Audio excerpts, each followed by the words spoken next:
Albini, et puis M. Gross, avec qui on a pu travailler sur cet événement qui est délégué régional des Deux-Savoie de la FFVE.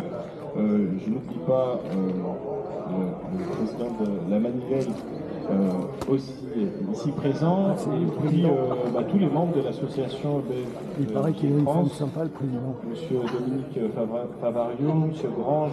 Je tiens à vous remercier pour votre présence aussi nombreux et nombreuses pour pouvoir immortaliser en tout cas et laisser une trace de plus de l'histoire de la marque BFJ à l'Aravois.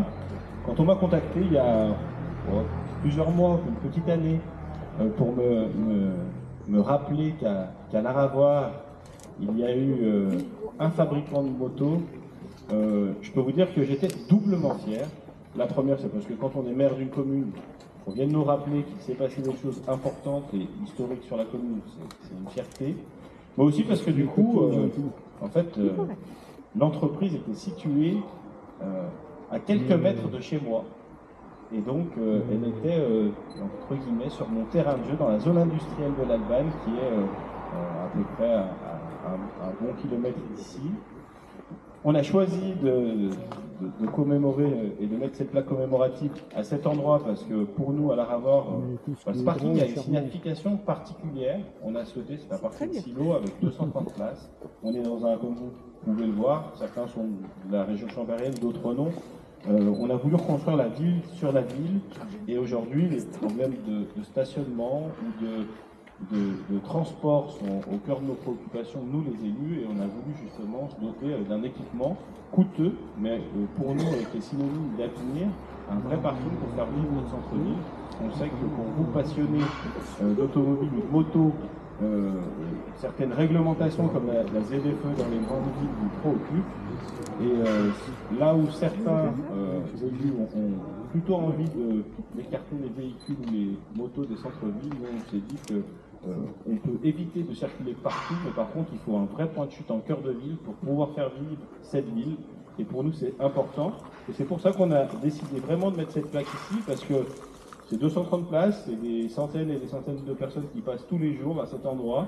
Et du coup, ça permettra aux jeunes et moins jeunes de pouvoir s'arrêter, planer et lire les quelques lignes de l'histoire de BFG. Puis ils pourront bien sûr aller sur le net ou aller se documenter pour en savoir davantage. Bon, je me suis un peu penché dans l'histoire de BFG. Voilà, c'est, je pense, au départ une aventure professionnelle, mais une aventure humaine avec des visionnaires. Quand on est là à réussir à créer une marque qui, en plus, est connue, reconnue, qui 40 ans après arrive à réunir autant de passionnés, je crois qu'au-delà du produit qui a été commercialisé, il y a aussi une âme qui a été transmise et je tiens à remercier les fondateurs ici présents, M. Grange et M. Favario, pour avoir transmis tout ça. Et je remercie les membres de l'association BFG France et la FFVE pour continuer à faire perdurer la mémoire de toutes ces marques, en tout cas BFG France pour BFG et la FFVE pour toutes les marques qui ont été créées sur notre territoire ou qui roulent sur notre territoire, parce que c'est important de pouvoir justement rappeler aux jeunes générations pourquoi il y a des voitures aujourd'hui qui roulent, pourquoi aujourd'hui à l'heure de l'hydrogène et de l'électrique, il y a eu d'autres types de moteurs, d'autres types de véhicules, aujourd'hui certes il faut faire attention à notre production de CO2, mais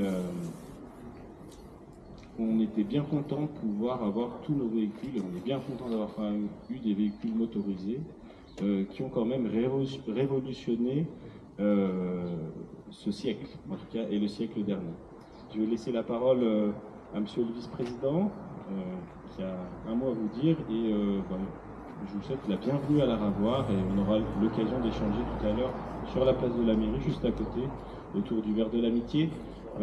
J'inviterai les propriétaires de motos aussi après à les déplacer là-bas pour qu'on fasse une grosse photo de famille devant la place de la mairie. On a la chance d'avoir le Dauphiné libéré qui est présent aujourd'hui et qui, je n'en doute pas, relèvera de la meilleure des manières cette manifestation. Merci à toutes et à tous.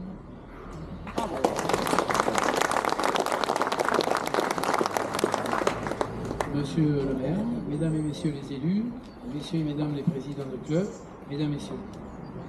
Au nom du président Jean-Louis Blanc, que je dois excuser pour son absence, je tenais à vous remercier avec Serge et Jocelyne, nos délégués régionaux, pour votre accueil et vous témoigner la reconnaissance de notre fédération pour la pose de cette 20e plaque du lieu historique de l'automobile et la 40e depuis sa création en 2020. La Ravoire a été le berceau d'une belle page de moto française et un grand merci et du respect à Louis-Marie Bocardo, Dominique Favario et Thierry Grange d'avoir donné naissance à la BFEG.